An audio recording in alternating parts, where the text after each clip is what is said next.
In 1989, Federal District Judge Robert Sweet looked down from his bench staring at Mickey Featherstone and said, "During your life you have experienced violence as a child, as a student in our city schools, as a soldier in Vietnam, as a criminal on the streets, and as a killer and an enforcer of one of the most feared gangs in our city.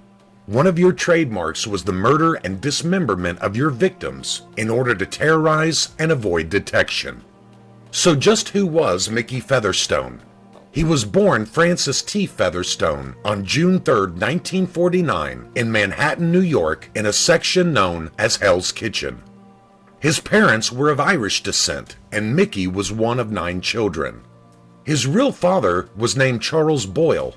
His mother was still married to Charlie Featherstone, her previous husband, who had abandoned the family when Mickey was born. Therefore, Featherstone was the legal name on his birth certificate.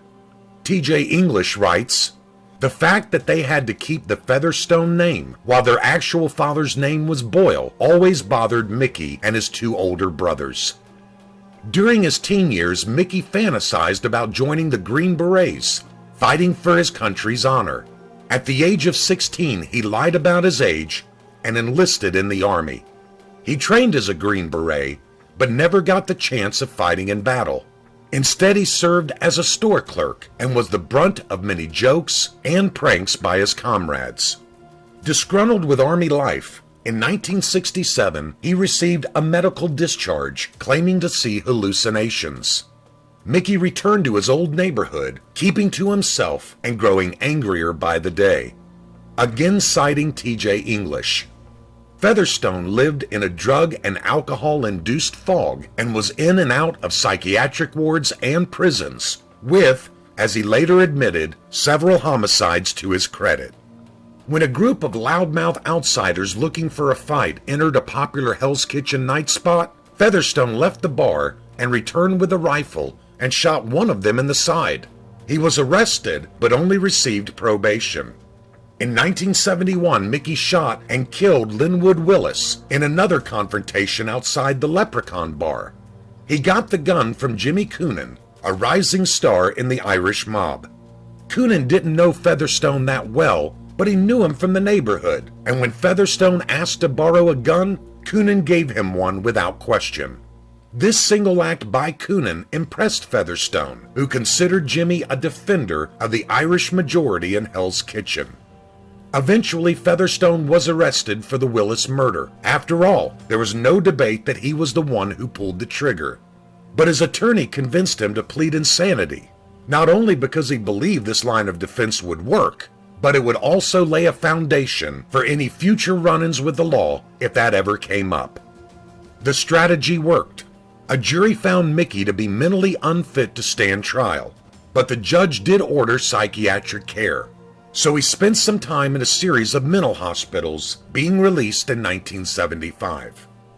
When Featherstone returned to the street, he began hanging out in local saloons like Club 596 on 43rd Street, owned by James Coonan, who at the time was involved in a power struggle with the current Hell's Kitchen boss, Mickey Spillane. As the war between Spillane and Coonan heated up, Coonan was able to draft as his top enforcer a Spillane gunner named Eddie Edward the Butcher Kaminsky. But Kaminsky was gunned down on August 20th, 1976, probably on orders from Genovese boss Anthony Fat Tony Salerno. 9 months later, Spillane himself was gunned down, shot 5 times outside his apartment in Queens. Now at the top in his neighborhood, and with the death of Kaminsky, Coonan needed another enforcer. So he reached out to Mickey Featherstone. Former FBI agent Art Ruffles explains why Coonan sought to draft Mickey into his ranks, stating that Featherstone was, in law enforcement circles in New York City, Mickey Featherstone was by far the most feared white man. His proclivity for violence and intimidation had caught the eye of James Coonan, and the Westies, the most violent gang in New York at the time, began to take form. T.J. English continues, Coonan was the leader, and Featherstone his number 2 man. After that were a whole host of small-time hoodlums, some of them young guys around Jimmy and Mickey's age, some of them holdovers from the Spillane years. There was Jimmy McElroy, the good-looking boxer, Billy Beatty, the lanky bartender at the 596 Club, Tommy Hess, the muscular kid who also worked at Coonan's bar, Tony Lusich and Tommy Collins, both older gangsters from Spillane's generation, and Richie Ryan, the youngest of the bunch. Ironically, Featherstone was later arrested and tried for Spillane's murder, but he was acquitted. Though he was no choir boy, he was truly innocent on this charge. Still, police suspected Featherstone of a series of mob contract killings, mostly on orders from Coonan. Both men were arrested for the killing of bartender Harold Whitehead, but they were acquitted in December 1979 after one witness committed suicide and another refused to testify. As the 1970s became the 1980s, the Westies joined forces with Roy DeMeo and the Gambino crime family headed up by Big Paul Castellano. Things seemed to be cruising along just fine. Money was pouring into the gang's coffers, and their power and reputation was being felt throughout New York. But the gang was, according to one police official, truly kill crazy. Coonan had adopted the philosophy, no corpus delicti, no body, no crime, chopping up victims and depositing the remains in various locations. The Westies called it doing the Houdini, and they did the Houdini on numerous enemies. And as vicious as he was, this action didn't sit right with Mickey Featherstone.